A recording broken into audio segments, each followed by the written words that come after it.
This is a short video that is designed to review the CT chest findings in COVID-19. And we're going to get to it right away by showing you cases. And we're going to define basic terms for the beginners as we go.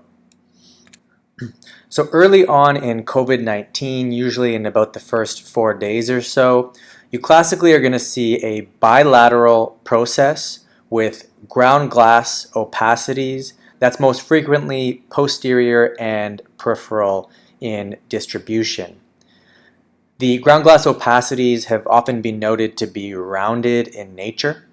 So let's review what we just said. So bilateral in both lungs, ground glass. So this is an example here of a rounded ground glass opacity. So ground glass just means an opacity that does not obscure the underlying vessels. So you can see the vessels through this opacity. This is a ground glass opacity.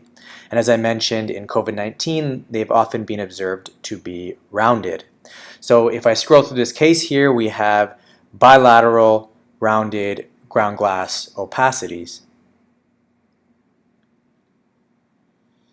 As things start to progress around 4 to 8 days or so, you're going to start to see more crazy paving, and that's what we're showing here. And so crazy paving refers to this pattern with septal thickening on top of a background of ground glass opacity. Also notice in this case that there are bilateral infiltrates with crazy paving that's predominantly peripheral and posterior, and there are a number of other locations with more rounded involvement as well. The observation was made by some radiologists that we're often seeing this pattern, or sometimes seeing this pattern called the reverse halo appearance or the atoll sign in patients with COVID-19. And that involves opacities or infiltrates with more peripheral high attenuation and lower attenuation centrally. So we see that bilaterally here.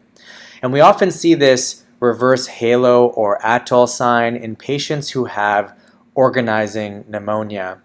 And although this isn't pathologically proven, that could suggest that organizing pneumonia is the pathologic response that we're seeing to this infection. And so again, notice in this patient too, there are bilateral ground glass opacities. In this case, we have crazy paving and our reverse halo sign we talked about, and other rounded opacities throughout the lungs as well. As things continue to progress, peaking around 10 to 13 days, you often get full-blown consolidation. And as shown here, consolidation is essentially just an infiltrate where you can't see the vessel through it. So this is an example of an area of consolidation in this particular patient. And so oftentimes we're seeing combinations of these findings. It's not so stepwise as we've been presenting it. So in this patient, we have areas of ground glass change or some crazy paving as well. We have areas of consolidation, as I showed you earlier, and even here we have a little bit of a reverse halo type of appearance here as well.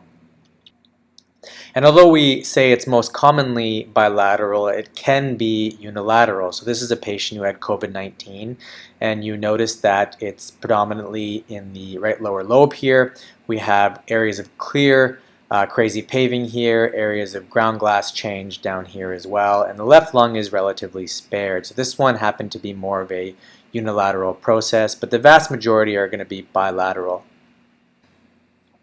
When patients get really sick and get ARDS or acute respiratory distress syndrome clinically, the pathologic correlate in the lung is that of diffuse alveolar damage or DAD.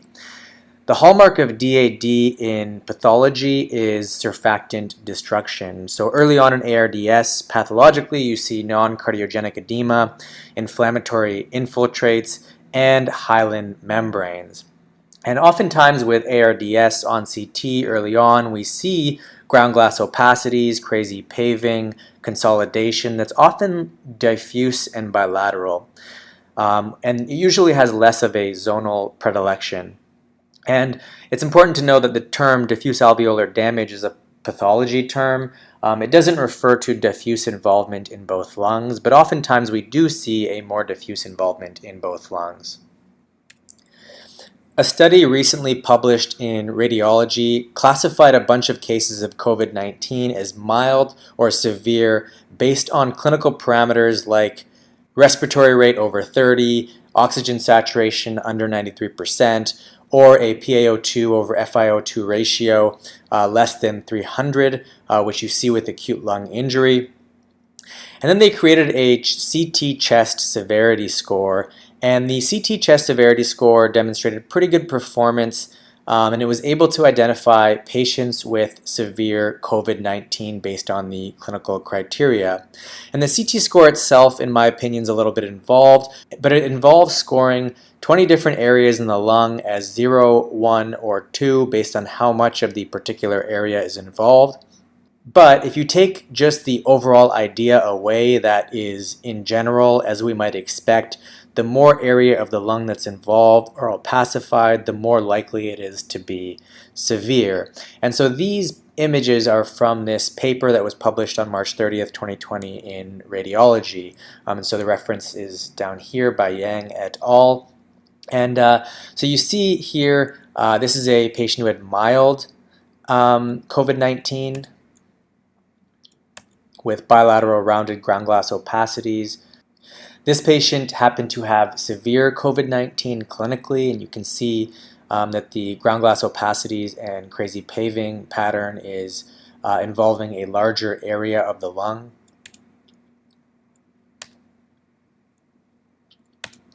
And this patient here had also had a severe course of COVID-19, and you can again see that a large portion of the lung is involved. And other papers exist where they try to create a score based on how much of the lung is involved, but the basic principle is, as we mentioned earlier, the more lung that's involved, the more likely it is to be severe. Okay, so that's it for this brief review of typical COVID-19 imaging findings. During this pandemic, please remember to socially distance, wash your hands, and stay safe.